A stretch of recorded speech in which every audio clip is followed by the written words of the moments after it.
Depuis plusieurs semaines, ils vivent une expérience qui dépasse largement le cadre d'une simple compétition. Jour après jour, leurs idées ont été challengées. Je refuse 3 milliards. On devait venir me donner les 3 milliards mercredi. J'étais dimanche. On m'a appelé à l'ouest, on dit bon, on va te donner 3 milliards en espèces mercredi. Leurs convictions questionnées, leur modèle repensé. Coach, mentor, expert, chacun leur a transmis une partie de son expérience. You need to guarantee on two angles, right? You need to guarantee that the person that is paying gets what they want. Et peu à peu, les entrepreneurs ont commencé à regarder leur projet autrement. Car accélérer une entreprise, c'est avant tout accélérer la manière de penser de celui qui la porte.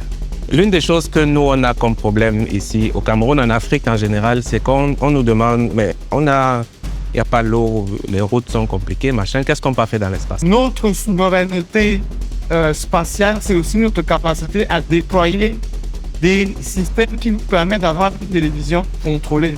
Ne laissez pas prendre votre cœur, prendre des décisions business. Pour transformer une vision en entreprise durable, l'innovation ne suffit pas. Encore faut-il comprendre les mécanismes qui permettront à cette entreprise de grandir, de se financer et de créer de la valeur sur le long terme. C'est tout l'enjeu de cette nouvelle masterclass consacrée à l'ingénierie financière. Donc, comme je vous disais, ma responsabilité, c'est de vous faire un training sur le modèle financier, simplement. Je préfère, comme je vous ai dit, qu'on ait une approche très business, très entrepreneuriale, qu'on n'entre pas dans l'ingénierie financière. Déjà, parce que ce n'est pas vous qui allez monter, c'est pas vos dossiers financiers. Vous allez soit faire appel à des consultants, soit à vos DAF, soit à vos comptables. Mais in fine, vous êtes les seuls responsables des documents que vous présentez aux investisseurs en réalité. Il n'est pas question, je vois que beaucoup d'entrepreneurs font peut-être cette erreur-là. Il n'est pas question que vous confiez la responsabilité de votre dossier simplement à un cabinet. Vous devez vous mettre à mesure de challenger ce qu'on vous propose. On n'est peut-être pas le temps, mais vous devez comprendre exactement et savoir si ça fait du sens par rapport aux investisseurs en face. C'est quoi le montant de financement que vous recherchez? 1,3 milliard. 1,3 milliard. C'est pas beaucoup. Sur ce round. Oui, OK. Dans 2 ans, 3,2 milliards. OK. Et le chiffre d'après sera décidé. Il Okay. y aura un troisième. Super. D'accord. Alors, madame, c'est quoi le besoin? OK. Le besoin pour, je vais parler du démarrage de ce projet. C'est 330 000 $. OK. Oui, mais d'ici 5 ans, parce que tel qu'on a essayé d'étendre l'investissement et les revenus, on pourra dans 3 ans atteindre 1 million de $. Et là, on peut espérer monter en croissance pour une demande de plus de 5 millions de dollars. De dollars. OK. Voilà, donc on a étalé ça sur un certain nombre d'années. Good, c'est bon. Good. Pour la phase pilote, Kitabu entend lever 50 millions de francs CFA. OK. Pour cette phase, qui c'est dans Sud Noir, nous avons opté pour 200 000 $. 200 000. Est-ce qu'il y a un montant plus bas que 200 000? De ce côté, il n'y en a pas. 200 000, c'est combien en francs CFA? Nous, pour cette première phase, nous voulons lever 100 millions de francs. 100 millions de francs. Ouais, bon, disons qu'elle est un peu au-dessus. Bon, je vais commencer par dire ceci. Je répète encore. La consigne, c'est modération financière. Mais vous avez que comprenez la démarche. La première chose, vous voulez obtenir du financement auprès des partenaires, etc. La première chose, c'est la question de l'éligibilité. J'espère que j'écris très bien, mais à l'époque, je ne me souviens pas que j'écrivais très bien. La question, c'est éligibilité. Donc, peut-être vous prenez des notes. La première question, c'est est-ce que mon projet est éligible à un financement? Est-ce que mon projet est éligible à un financement? C'est pour dire quoi? C'est pour dire qu'en fait, étant donné que ce n'est pas vous qui financez un projet, vous devez poser la question de savoir est-ce que mon projet répond aux critères de financement des différentes parties prenantes. Vous les connaissez tous, Business Angel, investisseurs privés, fonds d'investissement, banques, etc. Ça promet des choses à faire. Est-ce que vous avez fait cet exercice de savoir si votre projet est éligible pour un financement? Oui. Un peu. Quand même. Ok. Quand même. Comment est-ce que vous avez procédé pour savoir si c'est éligible? Et auprès de qui? Bon, moi, essentiellement, en parcourant les sites de ces fonds d'investissement, par exemple, en visitant le type de projet pour lequel ils accompagnent. Réussissent souvent à lever de l'argent, à faire des accompagnements et tout. Yes. Faire aussi des analogies, pourquoi tel projet en telle année, essayer de faire un peu des mises en contexte. D'accord. Comme ça Ok. Et les investisseurs que tu regardais, ils avaient quel profil? Généralement, ils finançaient surtout des startups. Oui, je comprends, mais c'était quoi le profil à eux? Bon, peut-être pour faire simple, vous avez, on va dire quoi? Fonds, tu peux dire? Quel type d'investisseurs? Oui, c'est... Bon, il y avait des fonds d'investissement, des groupes et des associations aussi qui lèvent de l'argent sous forme d'accompagnement et de tutorat. D'accord. Bon, pour faire simple, n'est-ce pas? Voici comment vous devez, on va savoir comment encadrer ça. Vous avez ceux qui financent les sites, tout ce qui est démarrage là. Eux, c'est les ventures. OK. Donc, on peut être un fonds d'investissement, mais on est venture. On se comprend. Donc, je m'intéresse aux entreprises en création, la naissance. D'abord, on ne fait pas de chiffres. Il n'y a pas encore d'argent, on va dire ça comme ça. Je suis venture. Je peux être un fonds d'investissement. Je m'intéresse aux entreprises qui font déjà du chiffre. En ce moment, je suis dans le gros capital développement. On se comprend? Je peux donc encore être un fonds d'investissement, je fais dans le buy-out. L'entreprise est déjà assez mature. Elle a déjà percé peut-être un plafond de verre, mais elle a toujours besoin de cash. Je me positionne sur ça. Et je peux être un fonds d'investissement, je fais de la return, l'entreprise en difficulté, je viens investir. Voilà les différents profils.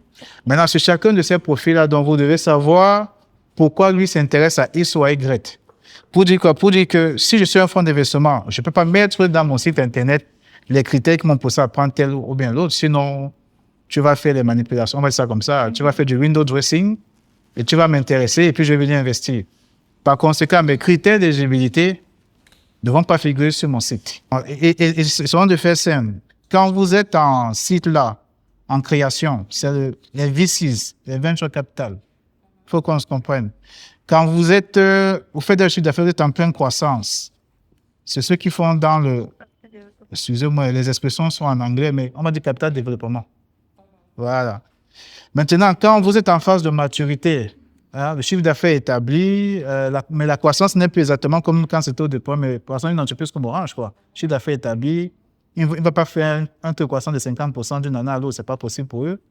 En ce moment, on va dire que vous faites dans le buy-out. On se comprend? On fait le buy-out, donc là, c'est une certaine stabilité. Par contre, quand vous êtes dans une entreprise qui est en train de chuter, il y a donc ceux qui vont faire dans le return. Donc ça, c'est, si vous voulez, comment je vais vous dire ça comment en français, là? Acheter les entreprises en redressement. Donc vous êtes en faillite, vous voulez déposer du bilan, il y a des gens qui peuvent s'intéresser à vous. On se comprend un peu. Donc maintenant, voilà dans les 4 profils. Pour ce qui est des fonds d'investissement, on va dire ça comme ça. Et pour ces 4 profils-là, donc, chacun a donc ses critères en fait d'éligibilité. On se comprend. Le dernier, c'est quoi, please? Return, capital, c'est return, ouais. Donc, je répète donc ma question, je vous en prie. Est-ce que vous avez essayé d'identifier si vous êtes éligible par rapport à votre classe là et par rapport à les critères chacun d'eux? Ok, madame dit oui. Bon, j'imagine que toi, c'est le venture, c'est ce que tu as signifié. Ok. Qu'est-ce qui te pousse à croire que tu es éligible donc à une solution de financement qui pourrait bien t'apporter? Bon, je peux en parler pour tous les investisseurs avec qui oui, non, tout à fait. Il y a toujours des thèses qui sont différentes, mais... C'est pourquoi je dis pour ceux où j'étais intéressée à postuler, où j'ai même postulé d'ailleurs, je pense quand même que je réunissais au moins 4 sur 5 cases à cocher. OK. Donc, il y avait quoi? Par exemple, même 2 ans, il y avait quoi? Le MVP qui doit être prêt, la proposition de valeur généralement, la zone géographique où vous êtes établi, parce qu'ils vérifient aussi ça, si vous êtes véritablement établi en Afrique.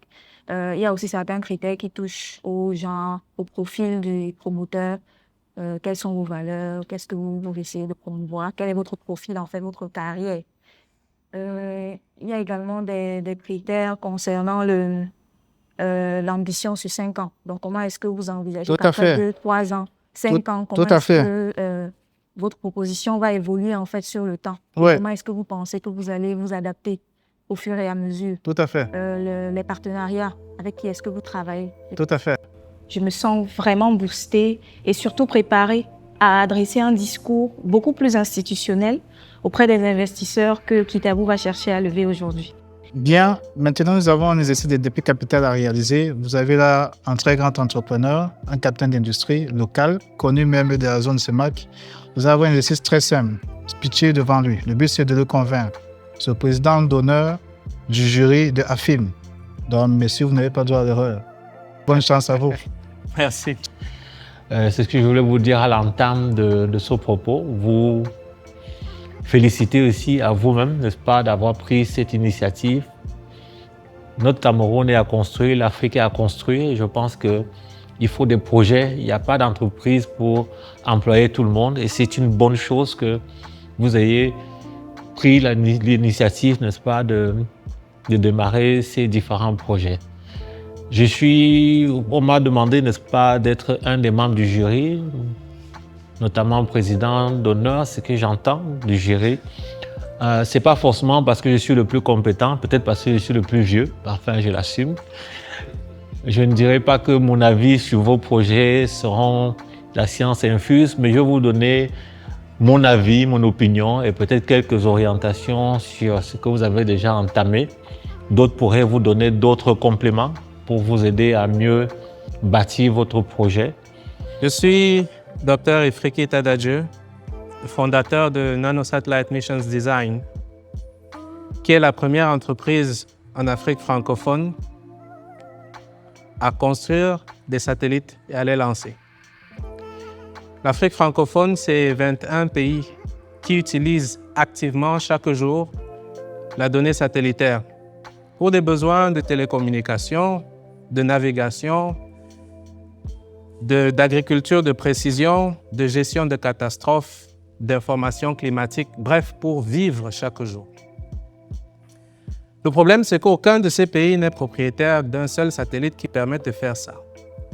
On va dire, à l'exception peut-être du Sénégal et du Djibouti, qui ont lancé des nanosatellites dans des années récentes, mais même eux n'ont pas fabriqué ces satellites chez eux.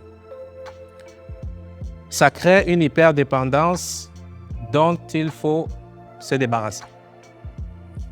Le moment est propice, au vu de la montée en investissement des pays africains en général et des pays de l'Afrique francophone dans l'infrastructure spatiale. Malheureusement, tout cet argent sort du continent. Je n'ai pas tellement l'impression que dans la présentation, peut-être parce que c'est trop technique, je n'ai pas tellement l'impression qu'on arrive à décerner clairement quel est le besoin que vous voulez régler. On veut construire le satellite en Afrique, c'est bien. Mais derrière, quel est le besoin que vous voulez couvrir? Un investisseur, il veut savoir quand est-ce qu'il aura un retour sur investissement, qu'est-ce que ça va lui rapporter, en quoi c'est plus intéressant, au-delà du cœur de la volonté de porter. Est-ce que c'est plus rentable que de vendre du ciment? Alors, quelle valeur nous proposons comparativement à le faire à l'extérieur? Eh bien, ça coûte 40% moins cher de le faire ici, pour la même qualité. Imaginez une région baignée de soleil 365 jours par an. Mais les activités économiques s'arrêtent une fois la nuit tombée ou la saison des pluies achevée. Au septentrion du Cameroun, il pleut 3 mois sur 12. Pour survivre, les populations se débrouillent avec des groupes électrogènes coûteux, des systèmes de pompage à gaz qui créent des pénuries permanemment, des kits solaires non certifiés qui tombent en panne après quelques semaines. Et pourtant, la région est sur une mine d'or énergétique, le soleil. Je pense que tout y est. Vous avez bien développé, c'est clair dans ce que vous avez dit. Vous avez expliqué quels sont les problèmes que vous voulez résoudre. Vous avez indiqué pour l'investisseur potentiel ce qu'il peut attendre. Et ce qui est aussi important, vous avez dit ce que vous avez déjà réalisé. Parce que les gens aiment bien investir en sachant que vous avez une expérience et surtout une expérience qui était éprouvée. Mariam est une jeune auteure sénégalaise. Elle vient d'achever son premier roman. C'est vrai, elle a écrit entre 2 coupures d'électricité, mais elle n'a jamais manqué de passion. Malheureusement, lorsqu'elle prend la décision de publier, tout se bloque. Les maisons d'édition répondent tardivement. L'auto-édition, ça coûte trop cher en Afrique. Et les solutions internationales qui existent demandent des pourcentages sur leurs droits d'auteur qui sont simplement inacceptables. Alors le résultat, c'est quoi? C'est que le roman de Mariam va rester sur sa table de chevet. Et avec lui, c'est une part de la mémoire collective de l'Afrique qui reste enfermée. Alors, moi, j'ai décidé que Mariam méritait mieux que ça. J'ai fondé Kitabou, je suis Léa Arcel Tafak, et j'ai fondé Kitabou afin que chaque auteur africain puisse vivre de sa plume. Concrètement, Kitabou, c'est une plateforme éditoriale qui permet à un auteur africain de présenter son projet, de se fixer un objectif financier et de mobiliser une communauté en précommande. Bien, je pense que moi j'ai entendu un beau projet aussi, un projet qui va avec la littérature, mais de mon petit coin, j'entends souvent qu'en Afrique, quand vous voulez partager les secrets, il faut les mettre dans les livres. Qu'est-ce qui va faire en sorte que la communauté va s'intéresser un peu plus à vos livres, à vos projets dans le contexte ici? Qu'est-ce que vous avez mis dans votre projet en dehors? Vous avez mis une plateforme, mais qu'est-ce qui va encourager plus de lecteurs pour rendre le projet plus séduisant? Alors, comme j'ai dit, on veut passer d'un lectorat passif à un lectorat actif. Donc, essentiellement, ce que le lecteur obtient aujourd'hui, ce n'est plus simplement un livre qui est déposé sur sa table. Ce qu'il obtient aujourd'hui, c'est un actif. Une entreprise ne se construit pas uniquement avec des chiffres. Pour Emmanuel Wafo et Suzy Andrea, entreprendre, c'est aussi apprendre à rendre son projet visible, crédible et désirable. Ce qui était intéressant aujourd'hui avec AFIM, c'était de pouvoir mettre aussi en avant tout ce qui est donc marketing, communication, des études, parce qu'on oublie toujours cette partie-là du marketing. Donc étudier son terrain, étudier ce qui se passe du coup, son marché et autres, et après savoir donc prendre les bonnes décisions en établissant des stratégies et mettre en place 2-3 éléments qui vous permettent du coup de pérenniser votre entreprise. C'est aussi pour ça qu'on s'est dit pourquoi pas introduire ce petit quart d'heure pour pouvoir vous permettre à vous de poser aussi les bonnes questions et surtout de voir si vous êtes déjà en train de penser à cette partie-là qu'on a tendance à beaucoup négliger. Je dis ça pourquoi? Parce que je me rends compte que, en gros, on utilise le marketing que quand c'est déjà la fin, entre guillemets. Ça veut dire qu'on a tout essayé et là, d'un coup, on commence à y penser en se disant que « Ah, je vais faire appel à une stratège. Ah, je vais faire appel à telle agence pour essayer. » Alors qu'en réalité, non. Il faut réellement y penser avant même d'avoir commencé. J'ai envie de dire même que de nos jours, il y a beaucoup de personnes qui ont simplement des idées et ils commencent déjà à les mettre dehors, ce qui permet qu'en fait, les autres puissent évaluer et on peut en fait tester le marché et voir si ça fonctionne. Donc, je ne me dis pas que vous avez déjà commencé à tester partout, hein, on ne sait pas, mais aujourd'hui, je pense que c'est justement ces questions-là qu'il faut se poser et essayer d'avancer sur cette partie-là. Ouais.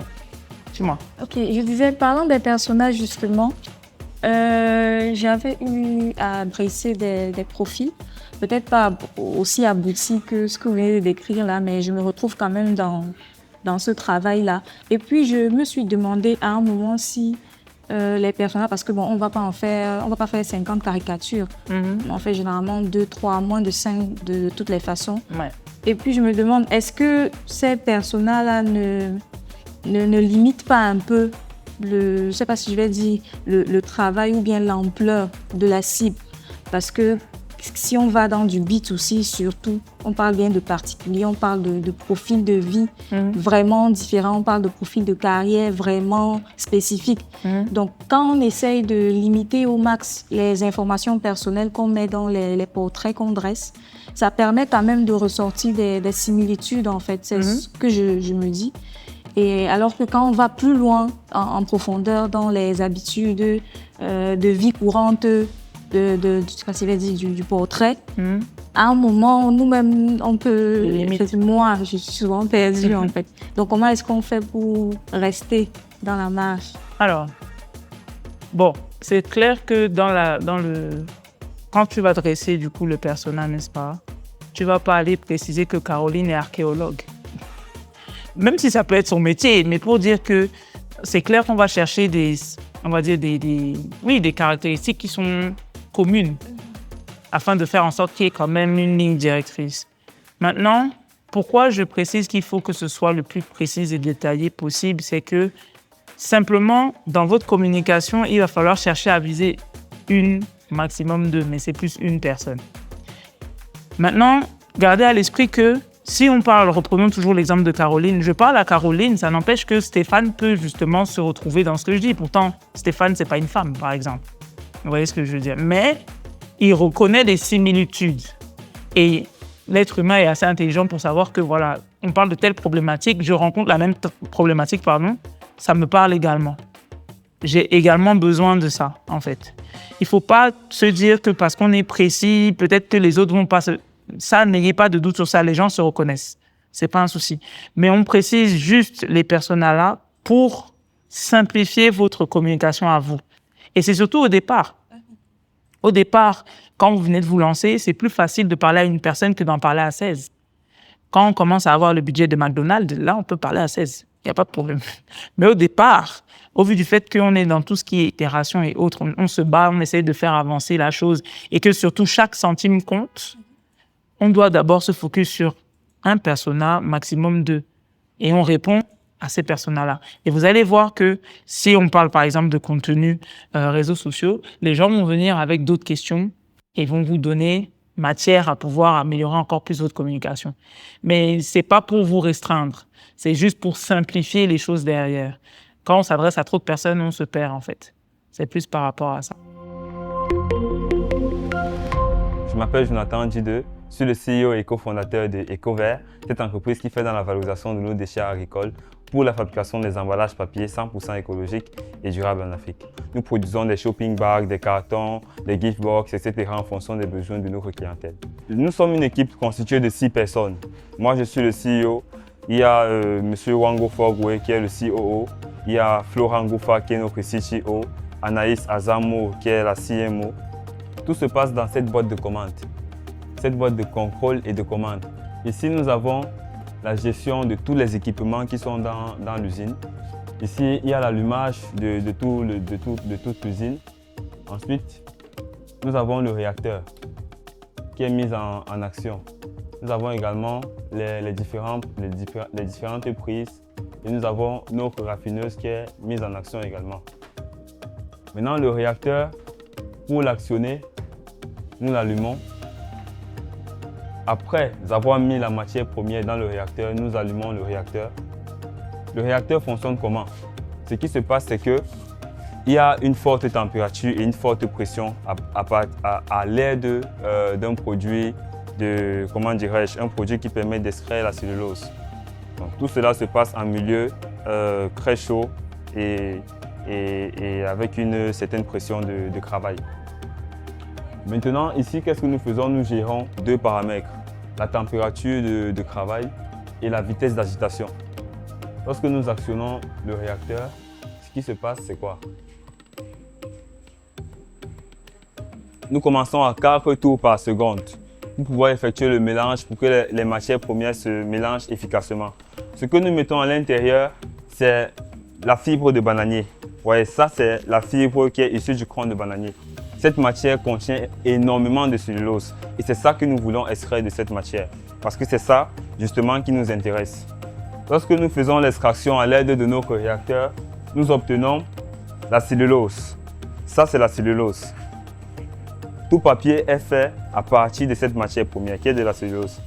Lorsque nous faisons l'extraction de la cellulose pendant un certain temps à l'aide de cette machine, nous suivons les autres étapes de pré-traitement, de confection pour avoir les emballages papier, comme ce que vous pouvez voir. Là, c'est un emballage papier pour un client qui veut emballer ses cadeaux pour offrir à ses clients, ses partenaires, et même lors des événements, des mariages, des anniversaires, etc. À l'intérieur de cette machine, nous mettons la matière première, les crans de bananier. Nous mettons les crans de bananier à l'intérieur de la machine. Il y a une réaction qui s'effectue à forte température et forte pression avec agitation continue. Après avoir recueilli la cellulose, nous la mettons dans notre raffineuse. La raffineuse consiste à réduire la taille des fibres. Parce que la cellulose, après la réaction, elle a une cellulose grossière avec des fibres très longues. Ce qui se passe ici, c'est que la matière effectue un tour continu pendant un certain temps jusqu'à ce qu'on obtienne la taille souhaitée avec cet équipement. Il faut noter que tous ces équipements ont été faits localement. C'est du savoir-faire local, c'est de la connaissance locale, avec beaucoup de recherche également, parce que s'il fallait aller en Inde, vous convenez avec moi que quand on démarre, on n'a pas le capital.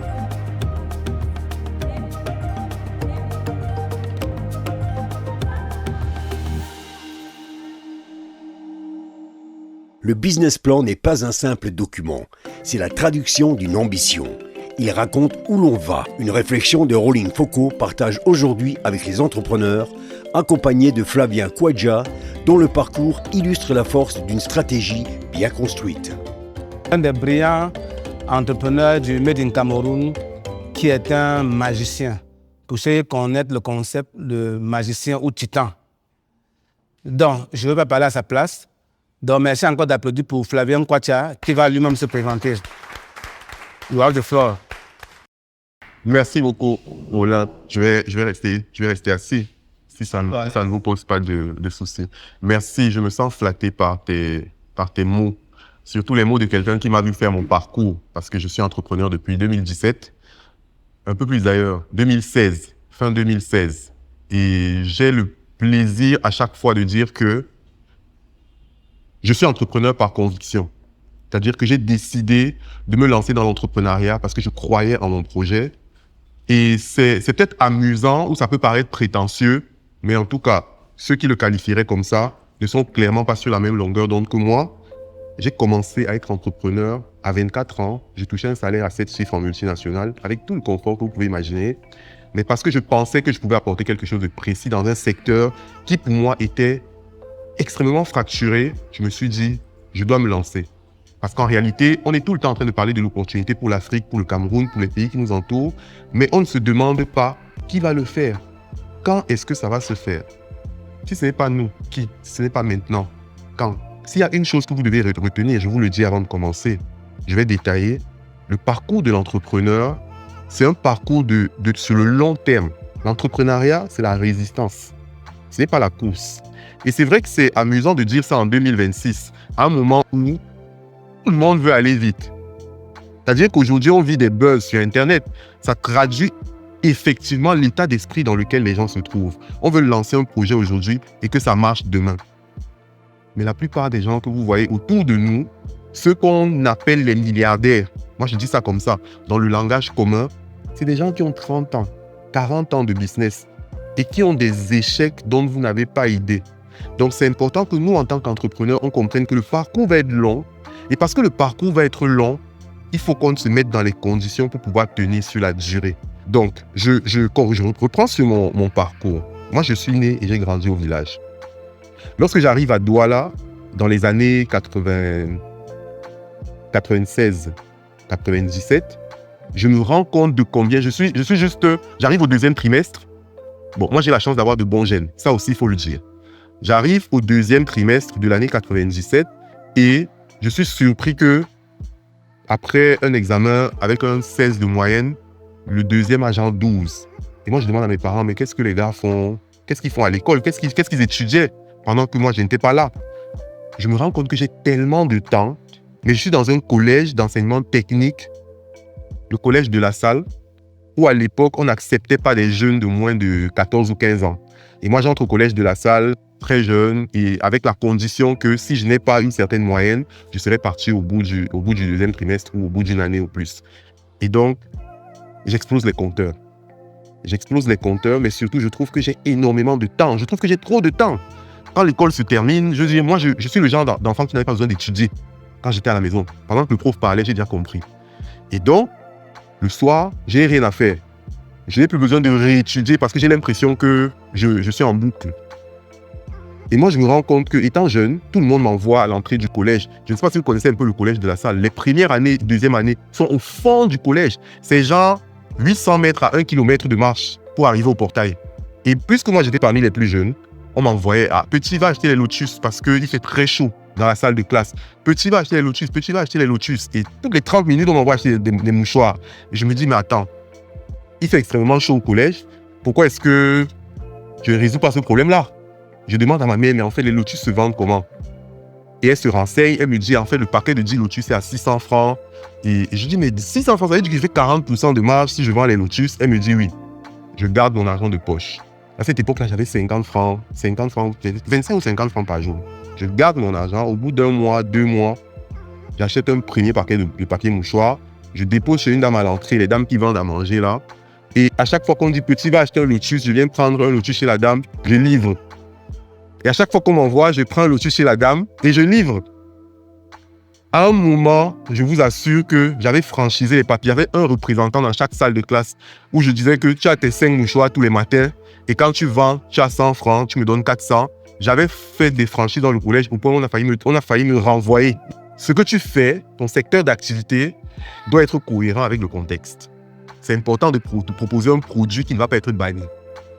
Ces années de secondaire-là, moi je dis souvent aux gens que entre 10 et 20 ans, à peu près en moyenne, ou un peu plus ou un peu autour, les gens fréquentent, les gens étudient.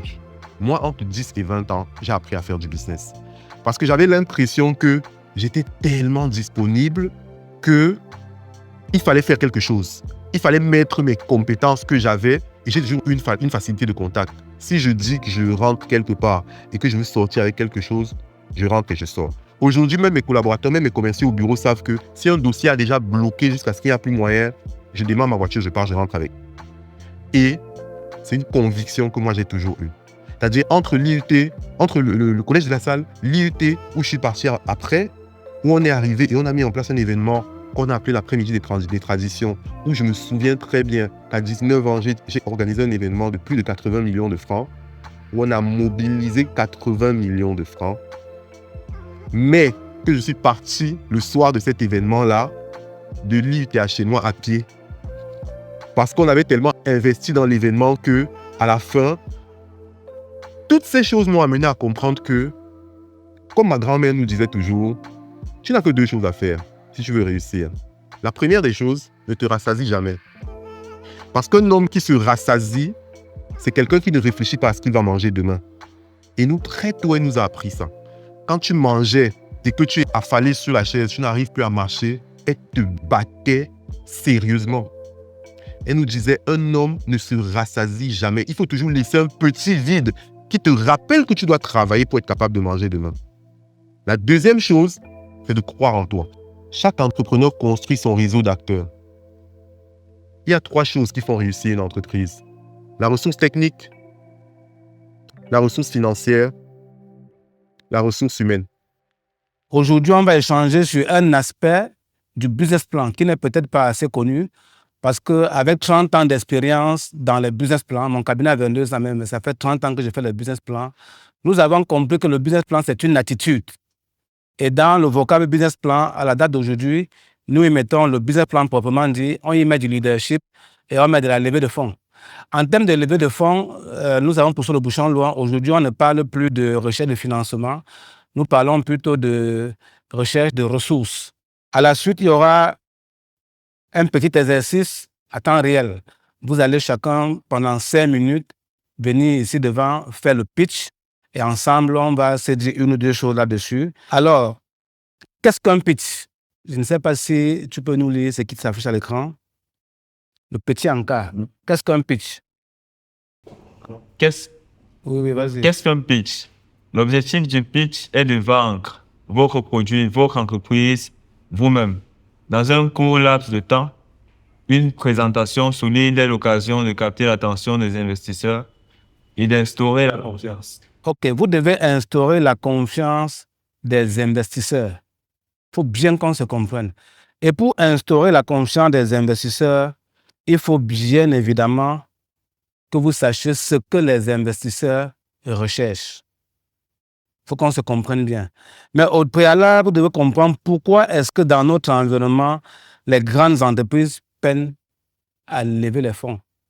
La structure idéale du pitch pour investisseur, c'est celle que vous avez au tableau. Donc, un pitch deck solide répond à 10 questions clés.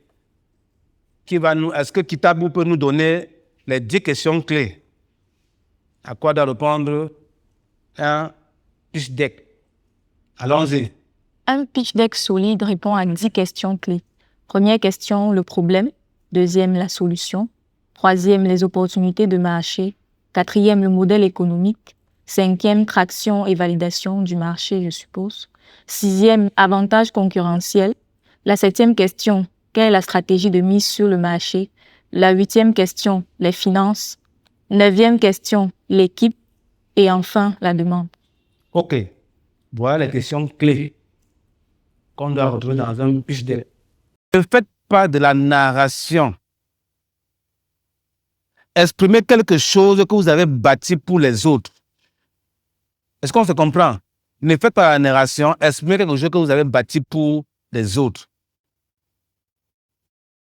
C'est pour ça que Patrick à la fin a dit à Flavien, on a dit pitch, il fallait que tu viennes, tu pitches, nous on voit comment tu danses, tout. Non, il a pitché. Bon, il n'a pas pitché, mais il vous a donné les éléments qu'un pitch, ça parle. Si vous n'avez pas de tréfonds, on a parlé aujourd'hui du bambou chinois, si vous n'avez pas quelque chose de préparé.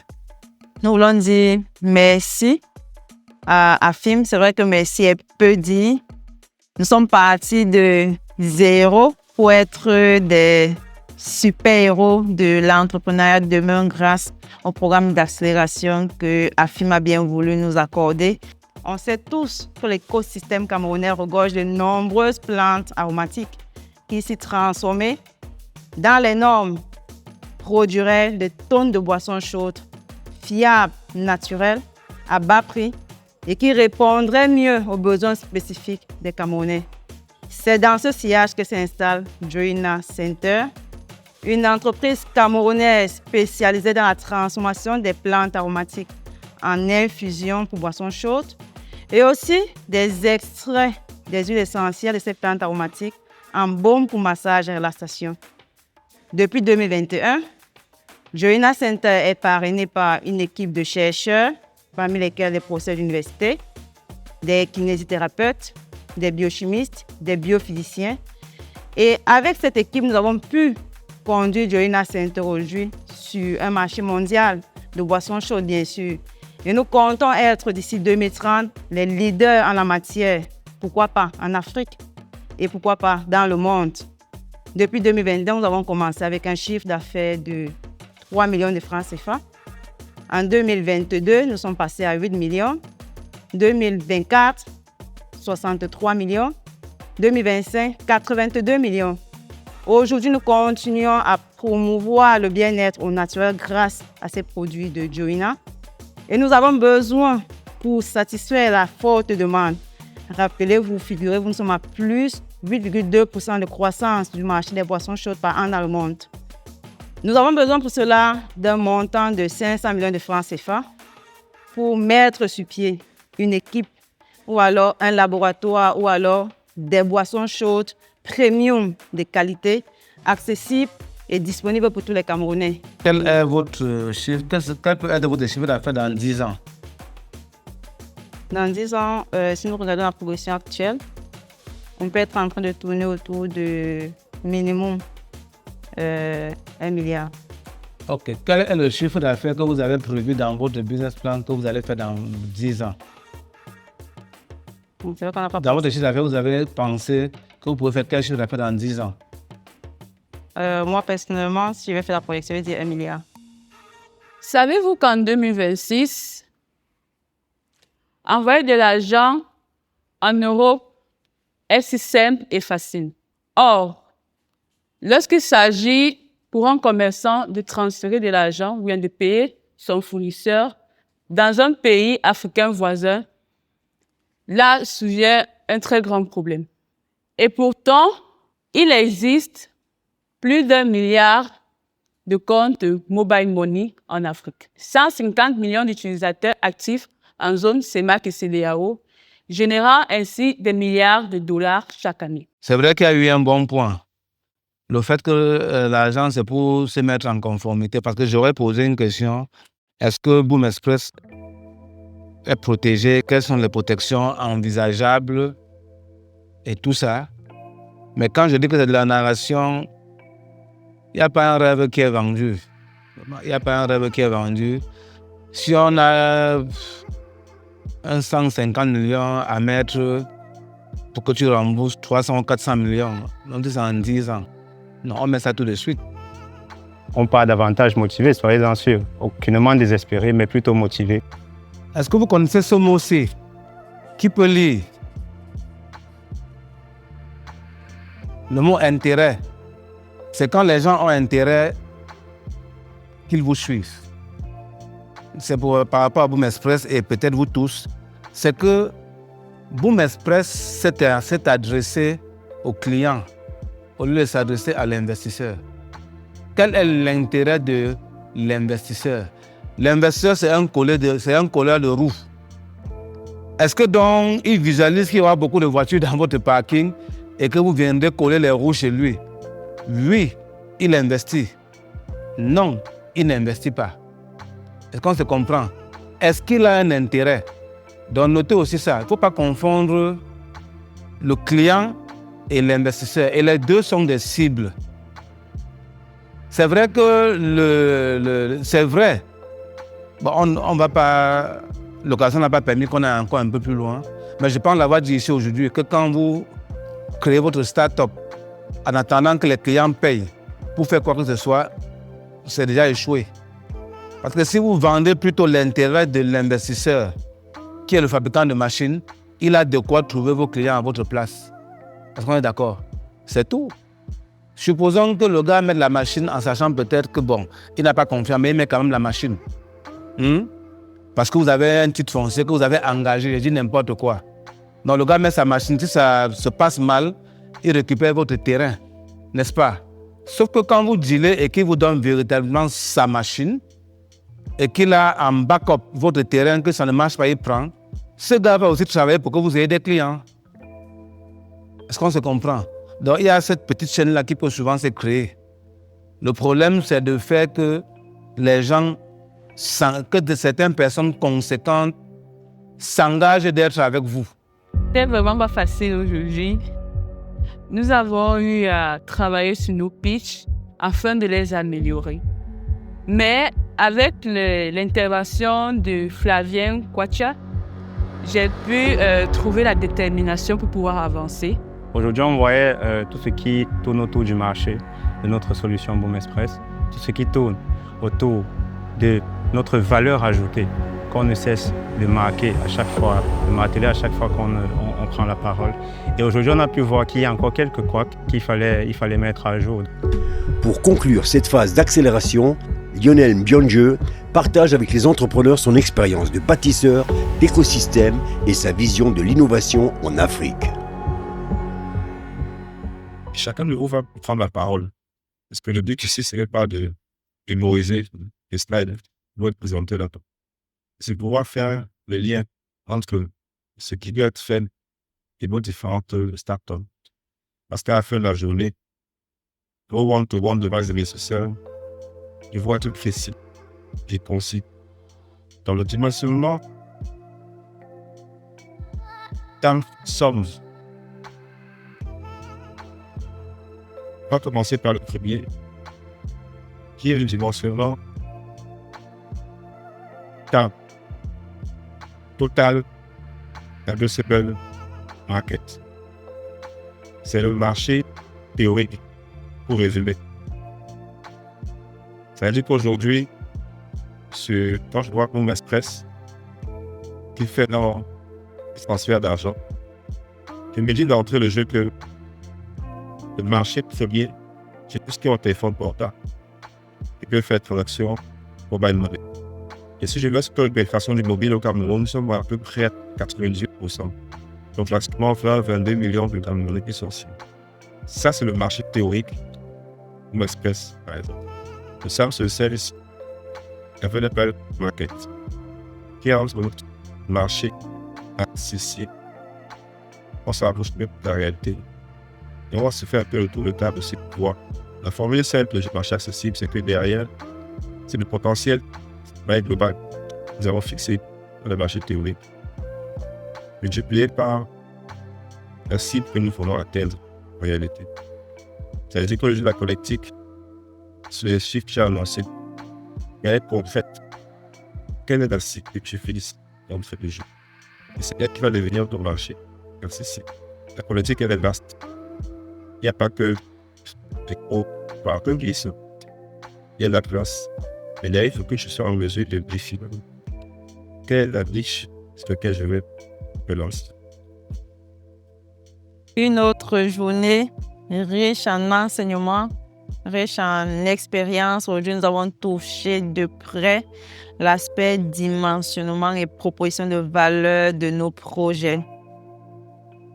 Dans le deuxième point d'anticritique dans ce positionnement, après avoir donc échangé ce thème, ça me sort.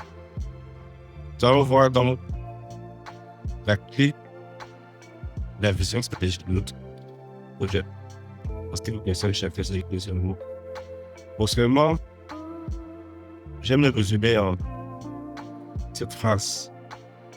C'est l'image que nous envoyons vers le marché et les investisseurs de la cible. C'est ça le positionnement. Et nous devons le construire. Donc, cette partie, chacun de vous va essayer d'énoncer positionnement de sa start-up. Et ensemble, on va évaluer, voir si c'est vraiment pertinent. Et n'oublions pas que ce positionnement doit être différentiel par rapport à la concurrence et mettre en avant le côté innovant. Il faut en sorte que derrière, l'investisseur à la fin de la journée comprenne que c'est l'endroit où il doit mettre l'argent. Donc, sans plus tarder, on va commencer à faire le tour de table. Vous écoutez avant d'évaluer. Là, on commence à monter en pression parce que quand le parti fait ce qui attire l'attention de ceux qui sont en face de vous. PNMD positions itself as the indispensable Central African partner for everything space related concerning Africa. Whether you are an African working on an African space project, whether you come from the rest of the world working on an African space project, doesn't matter as long as it touches space. NMD is who you have to work with, covering all of Central Africa, all of French-speaking Africa. À ça, je peux essayer d'avoir le fun. Parce que derrière, j'ai l'avantage qui est passé vers le bien. La clé vers le bien, mais c'est pas l'avantage de venir mettre l'argent sur PNMD. Et c'est ça qui doit ressortir suite qu'on énonce. Je réfléchis tout à l'heure, on reviendra. Bien. Le positionnement de Terpo, c'est une infrastructure exponentielle qui vient satisfaire les lecteurs et les auteurs qui sont actuellement pas assez servis par les plateformes qui existent et les personnes de distribution. Donc, on ne remplace pas l'édition traditionnelle, on ouvre juste un espace lié autrement. Notre valeur repose sur notre chèque de studiens qui est intégré, adapté aux réalités africaines et diasporiques. Nous avons également un processus qui permet de sécuriser les livres. Il faut que tu puisses noter ça en ligne de frappe. La plupart des grosses pitches, les gros pitches, 3-4 minutes. Et le positionnement, c'est quelques secondes. Avant de pas une autre question. Donc, si vous prenez 1 minute pour expliquer le positionnement en détail, très bonne chance pour le seul qui soit déconcentré. Les 6 semaines d'accélération touchent à leur fin.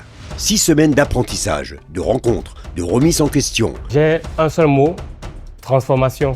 Nous sommes rendus au dernier jour de notre training qui a duré 6 semaines. C'est 6 semaines c'était un marathon de 6 semaines. Personnellement, je suis très satisfait de ce que j'ai appris. Alors merci au programme AFIM, merci à tous les autres candidats parce que c'était surtout des sessions complémentaires. On essayait ensemble d'essayer d'évoluer. Je dirais félicitations à AFIM, félicitations à ces entrepreneurs et espérons que tout se passe bien. Les projets ont évolué, les entrepreneurs aussi. Désormais, il ne reste plus qu'une étape, celle pour laquelle ils se préparent depuis le premier jour, la grande finale. Idéalement, moi j'aimerais qu'ils séduisent les investisseurs sur le plateau et ceux qui regardent, ça rendra notre travail plus facile.